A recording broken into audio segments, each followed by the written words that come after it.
And now to our next guest, who knows the art of wine. Super wine girl Angela Aiello is whisking us away to the dynamic and premium wine country of Chile. Good morning.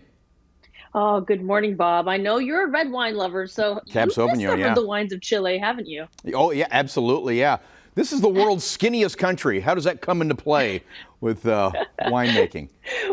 Well, it has this unique Mediterranean weather pattern too, which makes it really unique in the world of wine. But what I love about Chile right now is, what I've loved about Chile forever and have for a very long time, is the price tag of the wines and the value you get in the glass.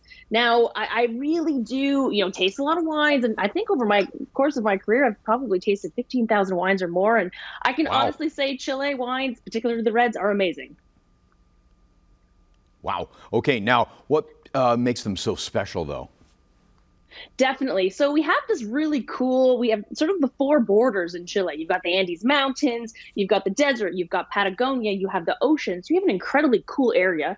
And I highly encourage everyone to actually get to Chile as we start to retravel again. Open up your passport and go down. The wineries are beautiful. And so you have unique climate, you have a wonderful geography around it, and you have this really connection to the land. You have these humans, these people that are handpicking the grapes. And these are some of the photos from Picante, from the winery that I'm showcasing today. At these great value wines are $12, and some Wow. of my favorite right now. Who doesn't love value? Okay, so you get your favorites Yeah. in front of you?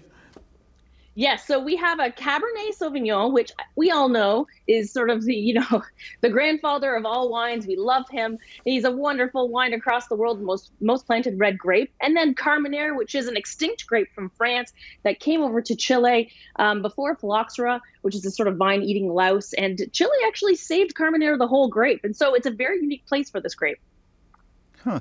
So the Cab Sauvignon Reserve, we got to get you in the studio so you can bring samples in, because I'm reading your tasting notes here. Dark black cherry, hint of vanilla, Yes. but you had me at milk chocolate and black olives.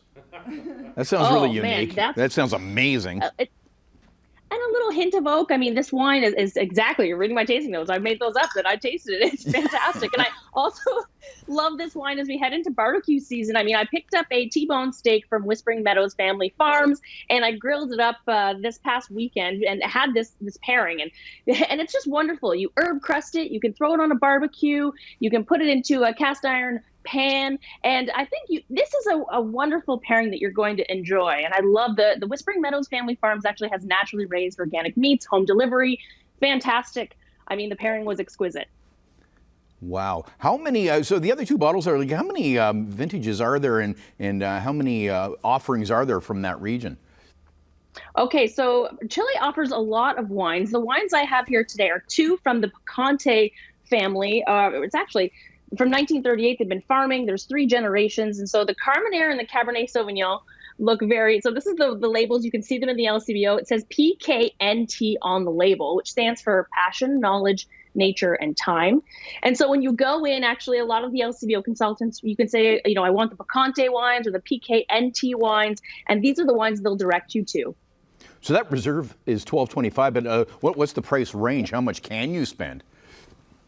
Oh, I mean, you can actually go pretty high up in the 40s, 50s, even sometimes in the 80s range from Chile. But I think the nice part is you don't have to, which is really great. I mean, these wines are also, Chile's the number one country for sustainability. In fact, 83% of the wines they export are sustainable. So this family farm actually is a minimal intervention farm. And when I interviewed the winemaker, he was telling me he listens to the stars and the sky and the moon when he harvests. And so it's kind of a very cool concept. And the winemaker is actually from New Zealand. So he went from one end of the world to the other end of the world to make wine. It sounds a very romantic way of making it too. Yeah.